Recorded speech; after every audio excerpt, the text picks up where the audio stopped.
Left of the box.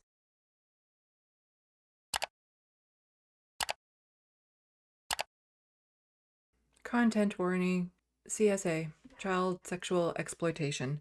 There's a story in the news right now. 64 arrests made in child sexual exploitation bust in Ontario. 64 people were arrested for some of the most horrific crimes possible. The results of a 10-day investigation into online child exploitation staggering. The thing is, this was just a 10-day investigation. I can't imagine how out of control this is if just in 10 days they can make 64 arrests. 60 people arrested, more than 300 charges laid. CTV's Mike Walker is live tonight with more details. Mike. Well, Nathan, Michelle, provincial police say they launched this investigation mostly due to complaints received from online and social media platforms. Of those more than 60 suspects arrested, they range in age from teenagers to senior citizens. The OPP called the results of investigations into online child exploitation staggering. Dozens of people from across the province arrested for making, accessing, and distributing child sexual abuse material. These dangers are not confined to the shadowy corners of the internet. Predators go where children go. The investigation, dubbed Project Aquatic, was a response to complaints from online and social media platforms. 129 investigations were conducted over 10 days in February and involved 27 police forces.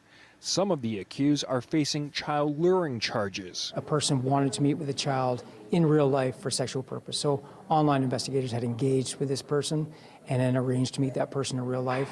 They show up thinking that they were going to meet with the child. In total, police identified 34 victims. 30 children were safeguarded. When we do a search warrant and we find children in a situation where the offender has access to them, those are children that we definitely want to safeguard. We want to get them out of a situation where they could be victimized by an offender. 64 people between the ages of 16 and 89 were arrested. They are 16. It's hard to comprehend because these people over their lifetimes can victimize hundreds of children. And the thing is that they never stop until they're caught. So thankfully these 64 people were caught. But this is just the tip of the iceberg. If in 10 days they can get all of this, just facing a combined 348 charges.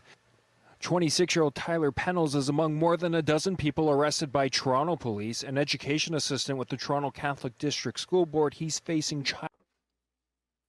Is anyone surprised about that? Catholic School Board? That somebody on a Catholic School Board would be a child predator? They haven't released the names of all the people involved yet. There's a couple that I'll show.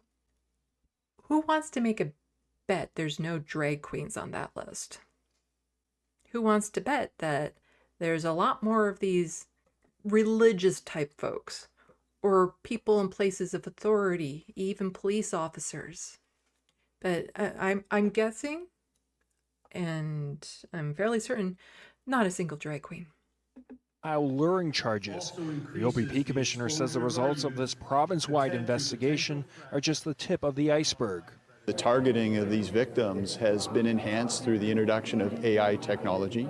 There's very little on the internet that regulates perpetrators who are looking for victims. They have the ability to identify and groom potential victims. Investigators also seized more than 600 digital devices. The Canadian Centre for Child Protection says its tip line receives as many as 3,000 complaints every month. These online communities share child sexual abuse material, encourage one another to share tactics that include how-to manuals. Calling for more actions from government and technology.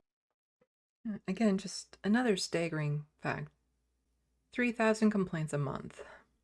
Like, these people are networked. They work together to try to hide their crimes. Like, this is such a big problem. Like, there is something really wrong in society when there is so much of this going on. Like, something fundamentally went wrong because this can't be solved by just arresting these predators. They need to be prevented from being made in the first place. Like, there's an infection festering in society that is causing these people, and we need to find out what that is to prevent this from ever happening. Technology companies, plus regulatory changes. Upload prevention, expedited removal of child sexual abuse material, and proper moderation and training, among others, are equally critical elements in the fight against online exploitation. Now, as part of this investigation, Toronto police tell us they arrested and charged 13 people and laid a combined 69 charges. Reporting live, I'm Mike Walker. Nathan, back to you. And this goes over a lot of the same information, but I wanted to get to a point that was made in this that was not covered in the other story. The case is one person owned approximately 21 terabytes of data with child sexual abuse material. To fully grasp the significance of this, 1 terabyte can store up to 250,000 photos or 500 hours of video. The investigation. Because, yeah, I look at, like, my computer and all the videos I have for my channel, all the photography I've done over my life, and I don't have a terabyte's worth of data after years of doing this channel. To have 21 terabytes full. Like I said, this is just the tip of the iceberg for so much of this to exist. And there's a lot of complacency in society because we've all seen it, especially with churches, how people who are responsible for these crimes get moved around. They're not held accountable.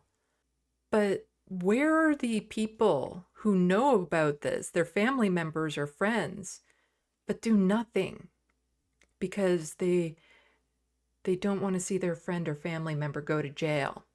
Like, how complicit are people in society to allow this to happen? Like, just the sexualization of children in general through media, through social media, like some of those disgusting accounts on Instagram where you can pay to be members of, and it's parents posting pictures of their children in bathing suits, and they have like all these subscribers who just happen to be men.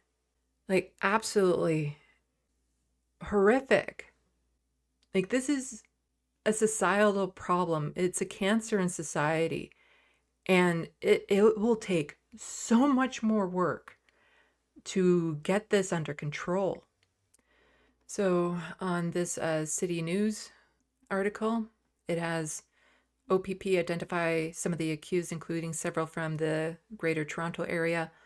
Among the 64 people arrested through Project Aquatic, former Toronto Catholic District School Board employee, one of the few named by OPP in the investigation. Toronto police charged him in February after he allegedly used various names on social media to contact minors. A TCDSB spokesperson confirmed that he has been placed on administrative leave. His next court date is slated for Thursday. The OPP also named another man from Toronto who allegedly placed hidden cameras inside washrooms at various coffee shops.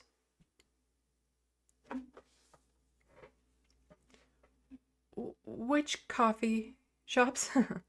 The accused, identified as 29-year-old William of Toronto, was arrested on September 2023 after authorities determined he was in possession of child sexual abuse material. In February, authorities say that between January 1st, 2020 and September 21, 2023, the accused was employed at coffee shops in the Cumberland Street and Bay Street and the Bay Street and Richmond Street West areas.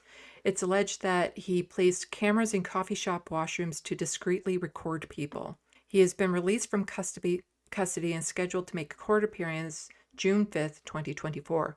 OPP Staff Sergeant Tim Brown called child sexual exploitation a grave crime with lasting effects. We're dedicated to prevention and accountability. We need everyone's support to combat this community issue. If you see something, report it. He said, together we can create a safer environment for all children, ensuring their well-being and protection. And the thing is that having cops be the ones to investigate this. Let's just say my faith in the police isn't exactly strong when it comes to a lot of this, because we've seen police officers get away with crimes all the time, quite violent crimes all the time. Just like this one. No jail time for a Hamilton police officer who sexually assaulted women he was mentoring, judge rules. So she was a teenager when she met him, and he groomed her. Yeah, a former Hamilton police officer will not go to jail for sexually assaulting the woman he was mentoring as she pursued her own career in policing. Michael will instead serve 12 months of house arrest, followed by 12 months of probation after Justice Cameron Watson found him guilty of 2 counts of sexual assault in January following a trial. So even when they're found guilty, they still don't go to jail. Like, what will the consequences be for these 64 people arrested? Community service?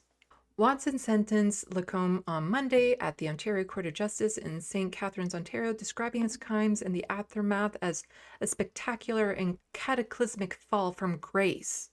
In his written decision, his life has taken an irreparable downward spiral. He is no longer the man he once was. I'm sorry, why are you talking about him and his life and what happened to him when he's the one that was the person doing the harm? Who gives a fuck about his life? What about the life of his victim? Where's the closure for her? Where's the justice? When you finally catch these people and there's still no justice, that's part of the problem in society, that they're allowed to get away with these crimes. I hope those people, those 64 people, are permanently removed from society so they can never cause this harm again. Like, I'm all for restorative justice, but I have limits, and they need to be put in a situation where they cannot make other people victims.